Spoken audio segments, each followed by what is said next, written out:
the way we talk to ourselves, we would never talk to our best friend like that, right? We would never talk to our children that way, but we're willing to talk to ourselves that way. And we really need to treat ourselves like we would our best friend. Emotional algebra, where the heart meets the math. What is integral is derivative as you figure out your path. Power plus emotions equals more than you can see. Listening to the wisdom. Hey viewers, we're picking up the episode where we left off in the last episode, and hope you enjoy the continuation of this. So here we go. A lot of men will do exactly what you said, where it's that fake confidence, right? You're performing, and instead of actually truly living it. And I think that's really what I focus on, is really having people build it from the inside out, understanding that, yes, it's a muscle. It's something that we have to work on all the time. And you're still going to have those doubts that come into your head. I mean, that's how we're human, right? We have fear for reasons. And, back in the day when, cavemen, it was a little bit different. I'm not worried about getting eaten, by a wild animal tomorrow, at least where I live. But, but it's still something that we need to pay attention to, right? And so yeah. Well, even going back to that comment about fear, the three core emotions, I say fear lives in the future. So fear is there to look ahead to see what might I need to do to protect myself. And when we get into that place of worry, so I say we move from logic to concern to worry to fear to, to terror to panic to petrified. All those are different dimensions or different frequencies of fear-based emotions. But when we look at that and we see that, oh, wait, it's just looking out for me. There's nothing wrong or bad about it. However, right. Often it becomes a weapon that stops us in life. So as you're talking about building confidence, also we want to embrace that purpose of fear and see it helps us grow, and then we have love that lives everywhere and pain lives in the past.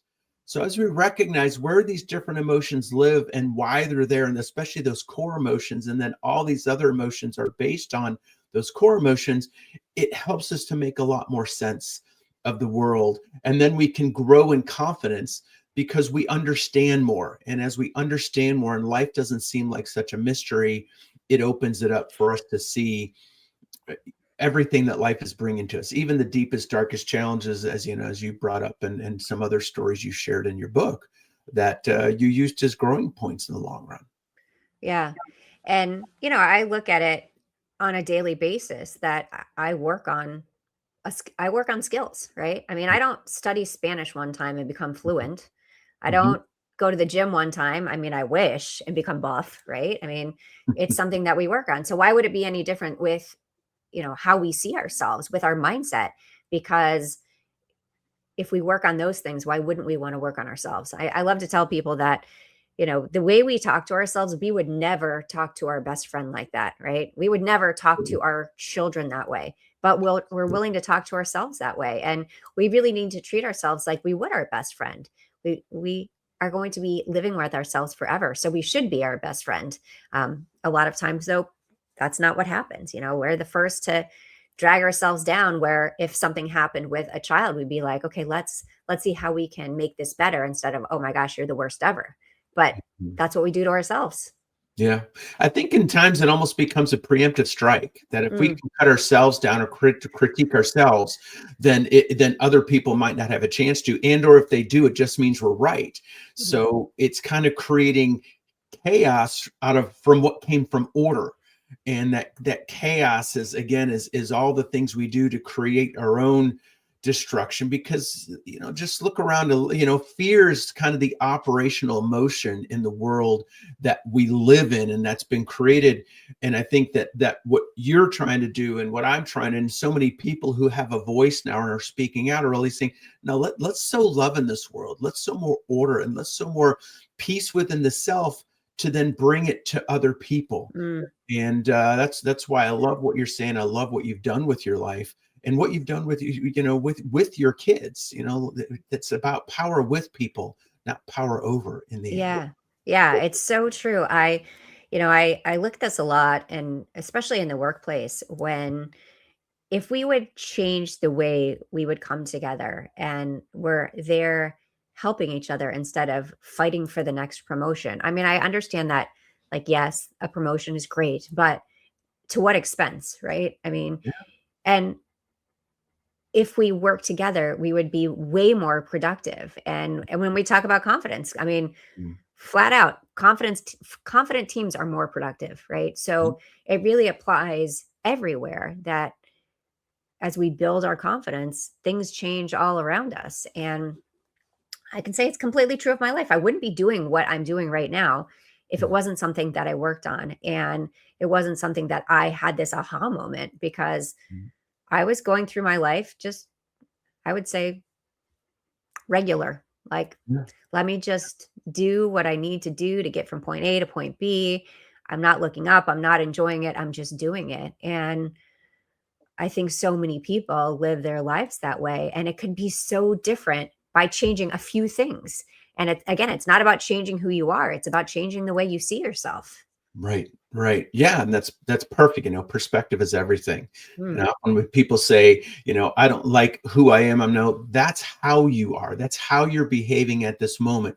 Who you are is divine at your core. Who you are is perfectly imperfect. mm. And these things that you're experiencing are the tools for you to grow with and grow about and grow around. And I think one of the things to kind of get back to confidence and pride is confidence and pride in a hierarchical world feel threatening to those who have more status power.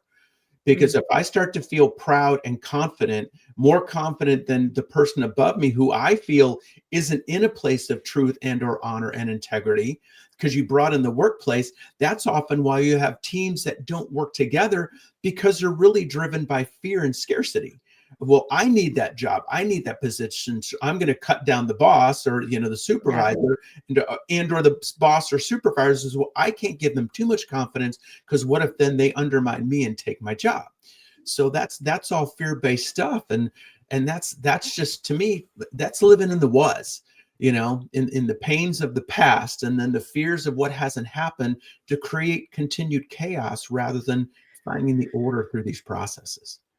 One of the things I really realized for myself, one of the biggest, I want to say, outcomes of building confidence is that I used to be someone who would look at other women and say, "Oh, why can't that be my life?" Or, "I can't believe she got that and I didn't." And now the way I look at things, I'm like, "Oh, that's amazing." Or if I'm doing something and people are like, "Oh, I can never do that." I'm like, "Oh, yeah, you could. Come with me."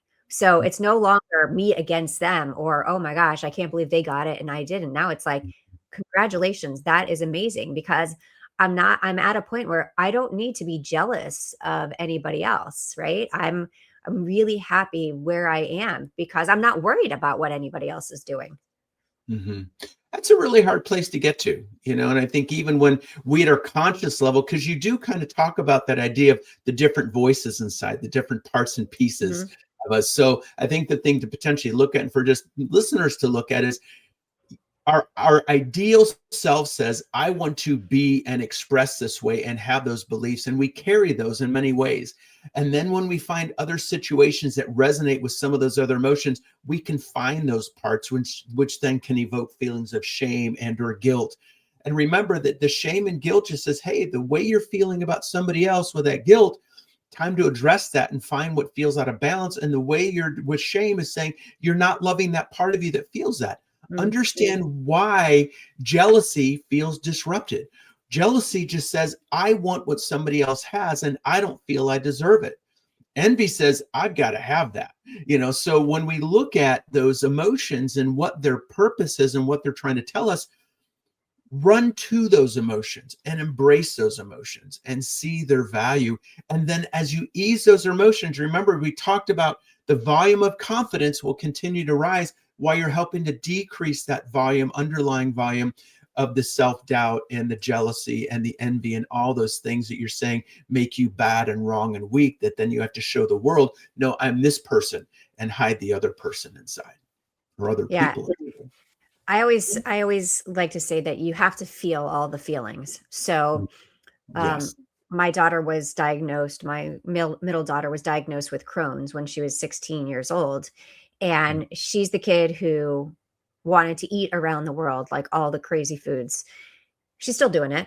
Mhm. But when she was first diagnosed, it was so hard for her because she was like, oh my God, this is the rest of my life now. Like when you get a diagnosis, this is the rest of my life. And I said, well, here's the deal. You can choose to stay in this moment for the rest of your life and be angry and resentful and do the why me, or you can feel all the feelings, like Mhm. be angry, be mad, scream it out, whatever you need, and then pick a date and say, now I'm moving forward.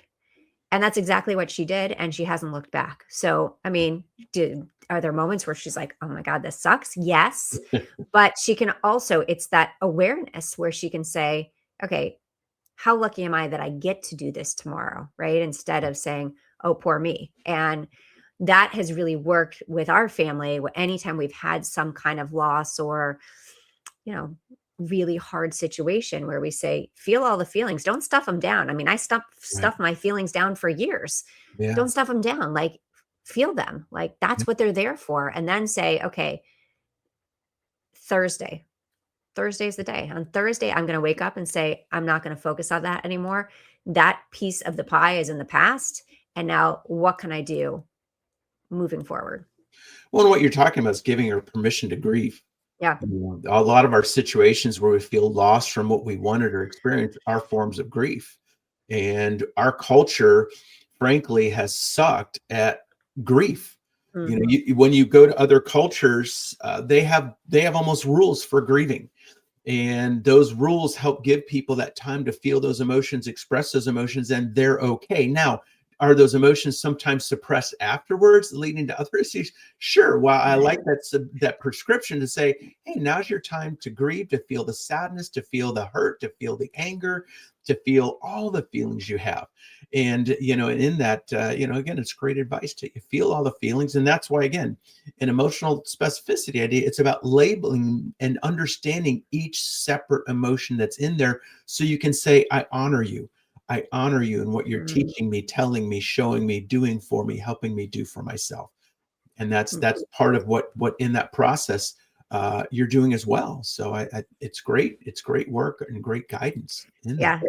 It's the non-psychology, version of it. I don't Yeah, have all the terms that you do. I'm like, "Okay, feel all the feels and let's pick a day and move forward." yeah, and that's where we're in this together, and that's where a lot of these things that people come. I said, I went to school to really help me to think critically and to help me to look at situations. And did I pick up some tips and things? Yeah. Did I bring a lot of knowledge? Yeah. But I developed the theories that I have because of and with the people that I work with, that taught me more about my job, that brought their own internal psychology, their own wisdom, their own experience. They brought that in to the office, and I saw them as my teachers. To what are you going to teach me today, so that I can be better at not only what I do, but be a better father, be a better husband, be a better person. And that's where I can't remember the words that you used exactly, but I teach three words that you had similar approach: the words truth, honor, and integrity. And I want people to live their life with truth, honor, integrity every day. And I think it was one of was be honest with yourself. um, what was be There were a couple other words that you use that I'm sorry, I'm not able to pull up now, but there's so many great lessons and great messages throughout the book, and again throughout our discussion today, that a lot of people want to give me credit as being the psychologist and having this experience, but I wouldn't have it with people like you. I wouldn't have it without the people that came to me and taught me more about life and experience, and then I would dive into those situations. So I think we all have to recognize the doctorates that we each have gained through our life experience. Yeah, absolutely. I think that that is the best teacher. I mean, I think that I went to school for accounting, right? I mean, that was my background, but Mhm. what I've learned from my life is so different than what I ever imagined it to be, right? If I look back when I was 17 years old, would I have ever thought that I would have 6 kids, that I would be a keynote speaker, that I would have written 2 books. No way. No way. And Right. that I would be lucky enough to have a podcast with my daughter. No. But, that's what life gives us, is like, okay, it's good to pivot. It's okay to pivot. Like, it's okay to change your mind. I'm a big believer in that. So, I'm always saying we need to do what works for us in a positive way. Yeah. And figure out what works for us. What works Yeah. for us. It doesn't have to work for other people. No. Too many people, comparison is the thief of joy. And I think 100%. when we look at that, and that's even what so much of comparison to me is what undermines confidence. And Yes. it's about Yes. looking outside of ourselves to see, where do I fit in? And I always say, use people as a measuring stick for what can be done, not as the yardstick to measure yourself and your performance and what you should be doing by. Because as the saying that Stuart Smalley used to say, you're shooting all over yourself. Yes. So Yeah. And there's a lot of that. it's interesting how different life feels when you stop worrying about that, when you stop playing that comparison game. When you're comparing yourself to someone else, they have no idea it's happening. The only person it's affecting you, and it's affecting you negatively. So they don't know. They don't know that you're playing this big game of comparison. They're just living their lives.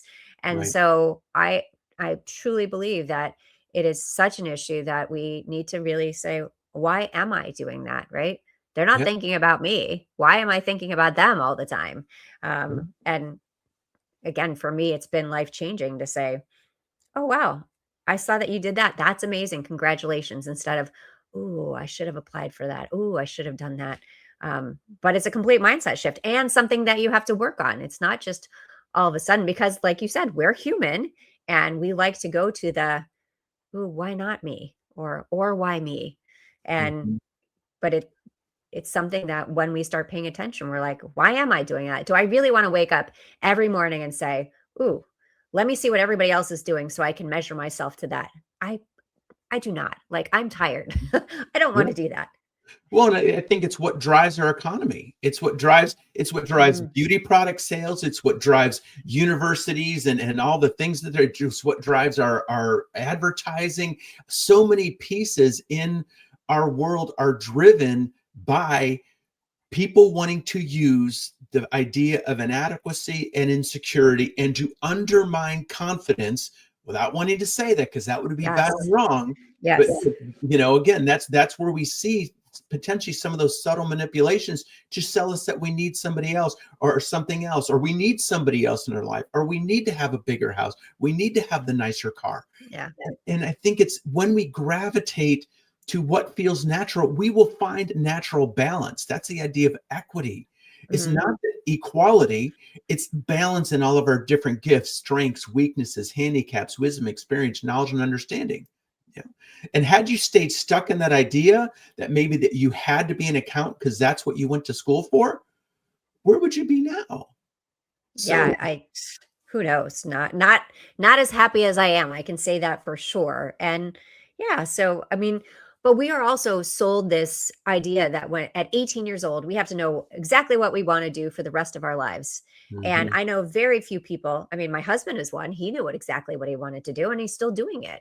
But for so many other people, they look at it, and when they don't stay with what they were supposed to do, there's shame there. There's guilt there because, oh, I'm not able to do this, and it shouldn't be that way. And I think one thing that people could look and hearing you mentioned your husband's a neurosurgeon, some people could look at that and say, well, you had the ability to pivot. You had the ability, could afford to climb Mount Kilimanjaro. You could afford to do that. I did say, the Mount Kilimanjaros are sometimes in the streets we climb every day to get to work. That I have somebody I know who has 2 kids by themselves and is going to school while they're working 2 jobs.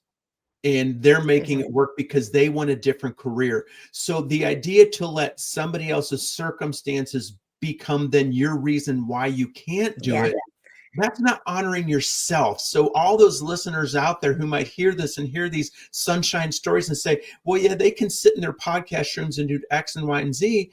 There are a lot of people who are doing it. And and you don't know our stories. You don't know the demons potentially that we had within ourselves. I know mine, and I've faced them and embraced them. And sometimes they're still there to surprise me at times. And now I say, okay, come with me, Yeah. walk with me, and that's one thing I think we really, to make it real, is we have to address that kind of the elephant of wealth in the room, the elephant of opportunity. Some people could say we won the genetic lottery by the family we were born into.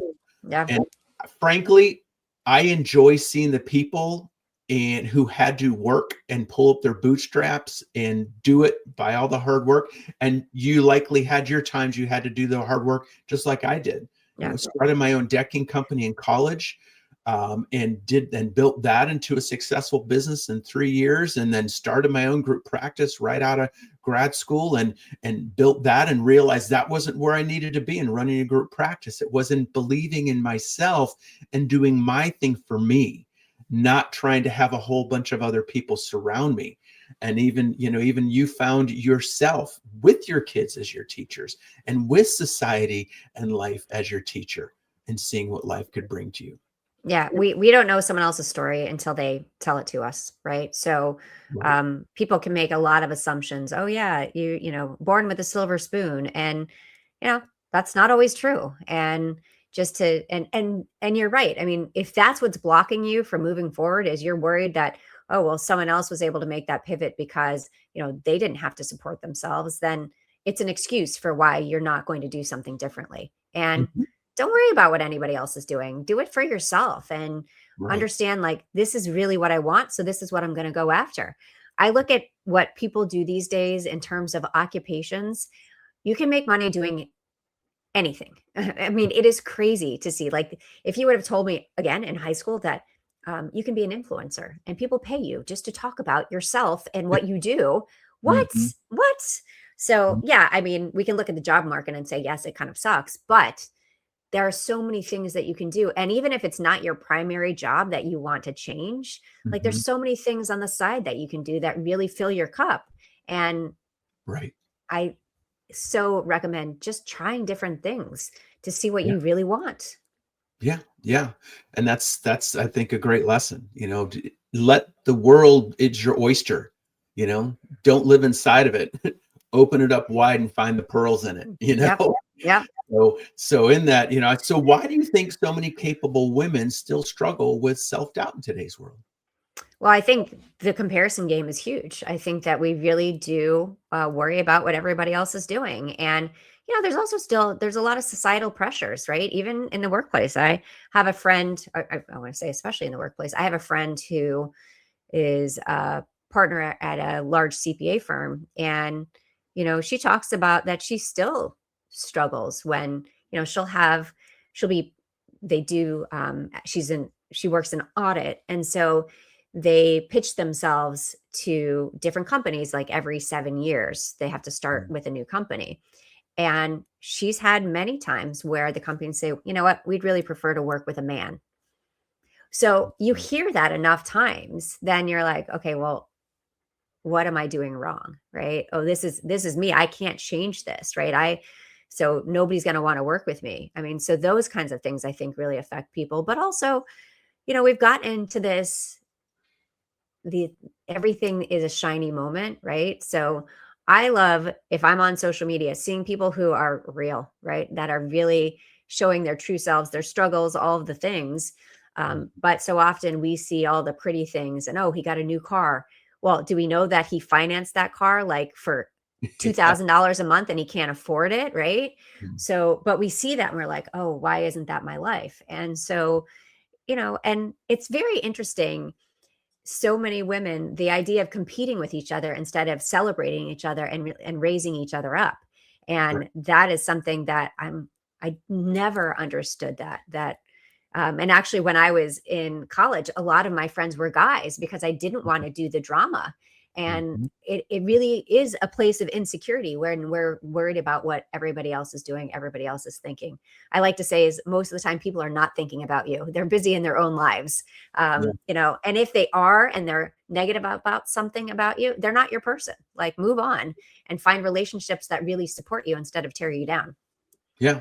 And even if they are thinking about you, then it's usually because they don't want to think about something about themselves, Mm, because they're yeah. trying to leverage that, wanting to have power over you so that they can feel better and be in a place of judgment. Judgment often puts us above others to look down upon them, So in that understanding, why is somebody spending so much time on you? Well, it's probably either A, there's a threat, and or B, they're trying to capitalize on a weakness that they may see that is a weakness you're allowing to affect and or run your life, that you have the power to change. So in that's where I'm often telling people, see other people outside of you as your teachers for how you want to change how you feel about yourself. They're just Mm, mirroring something for you to embrace and to learn. So thank them. Thank them for the things that they may be bringing to you. Thank them for the challenges that they're helping to awaken deep inside, for the triggers that they may bring up, because those are things for you to acknowledge. And I think that you're right in terms of women and comparing and men and comparing. Most of my best friends through school and stuff were women. Because they were, we were all in it together, as there wasn't so much threat. mm, Whereas the yeah. hierarchy of men and wanting to be where they want to be, and women where they want to be, I think it's difficult. And like I said, the added pressures of women in society since to me the 70s really became that not only did they have to be good, they had to be strong, and they also then in the workplace had to be right. And not only did they have the workplace to measure up in, they also had to be the best moms. And the moms who were stay-home moms often wanted to undermine the moms who were working moms, because why? They probably felt threat.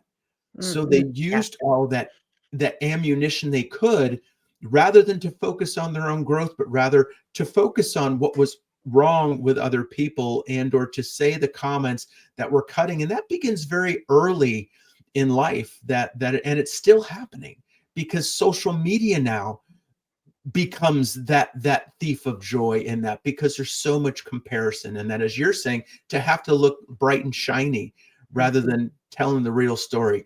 I woke up and felt like I didn't want to be here today. And then some people say, well, you're sad fishing, Mm, where some people are being real. Some people might be doing it good. Some people are yeah. saying my trauma is worse than yours. And even that becomes the game of comparison to some Yeah. degree. Again, why do we worry about what anybody else is doing or thinking? You know, interesting to your point, two things I wanted to share when we talk about other people and when they're focused on us. So Mhm. when I was going to climb Kilimanjaro, I had a few people say to me, "Do you really think you're going to make it to the top?" "Oh no, I'm going to make it halfway. That's why I'm doing it." But what I realized is, and I've had, obviously different conversations with the similar kind of thing, is that when people can't see themselves in a situation that you're doing, then they're like, "Oh, how are you capable of doing that if I can't do that?" And so we got to make sure that we don't take on that thought and Mhm. say, "Oh, wait, no, am I really gonna make it to the top? Yes, I'm gonna make it to the top." But the other funny thing was, I had also a couple of people say to me that, "Oh my gosh, you're going to climb a mountain? Don't you think that's selfish? You're gonna leave your family at home to climb a mountain. You're not a climber." And okay, first of all, self-care is never selfish. But Mhm. also, then it went to, "Oh my gosh, you have the best husband. He's going to take care of your kids while you're climbing a mountain. Isn't he amazing?" I was like, Mhm. "Okay, first of all, they're his kids too. Mhm. Let's not forget that. And nobody thanks me every day for taking care of the kids while he's doing something." Mhm. But it's that Yeah. double standard of that's the expectation. And so it is much harder as a woman when we're like, "Okay, I want to do something a little bit differently." Oh, everybody's going to have something to say about that. Doesn't Yeah. matter what they have to say about it. It matters what you believe. Yeah. Yeah. Excellent. Excellent. So I do have a saying that dis-ease leads to disease. Hmm. And I wanted to ask you a question about your daughter after she got diagnosed with Crohn's, and you also started her to have her work on feel your emotions and be in the moment and let them be. Do you have, and with her and or other people in life, how often do you feel like that their own internal disease has contributed to the severity of their disease states. Yeah, I mean, definitely. I mean, Crohn's is a big one where stress, anxiety really affects when you go into a flare. Mhm. And so it's about managing that, your state of mind, managing the stress that, and again, she's a law student. It's very hard to do, but Right. she's been very successful at it because the constant conversation of self-care, like you have to make time for yourself. I've had people say to me, "Oh, I don't have time for that." Okay, Mhm. like, literally, your schedule doesn't allow for you to do that? No. I was like, 15 minutes. They're like, "Oh, no, I don't have 15 minutes in my day." "Oh, okay. Can you please look up your screen time? Let me know how long you've been, scrolling today." And they're like, "Oh." I was like, "Do something Mhm. intentional for yourself. Scrolling just makes you feel bad about yourself. So do Right. something intentional." But yeah, so I definitely have seen that when our mindset shifts, that it really affects how we feel. I know for me too with anxiety, that if it's something that I'm really working on, then I'm like, I notice the moments so I can take a step back and say, wait, you need to take some time for yourself and not give to everybody else right now. Yeah. And I think our disease states are our body's way of telling us there's things to look at inside. And as Mm, we're willing to look within ourselves and find what's disrupted, the emotions that feel disrupted, and understand them more, our confidence can't help but grow. mm, So that's why I say rather than run from it, run to it. I've had people who are on 2 or 3 or 4 different medications for their, what had been diagnosed as bipolar or anxiety, depression, all these things. And some of those people end up on nothing when we're done because they did the hard work. yes. They looked inside and they found those disruptions. And we're talking about, confidence grows with understanding, with insight, with awareness. And then to me, in that process of healing, we have to move to implementation to then lead to transformation. And that your book to me is a book about helping to guide people to a process of transformation through these underlying stresses, which it really is it's a book about a story of healing, Mm, and a pathway to healing for some. And it's a great waypoint in the way of life to stop and take a read and enjoy. So I yeah. really hope people Thank will you. take a look at it. And again, I enjoyed the messages and what you brought through it, and I enjoyed how much you brought your life through today and being willing to share those stories with us, and especially about your parenting Yeah, and the difference. absolutely. Thank you. Absolutely. So again, I thank you for being part of the show today. And the book is coming out February what? 17th.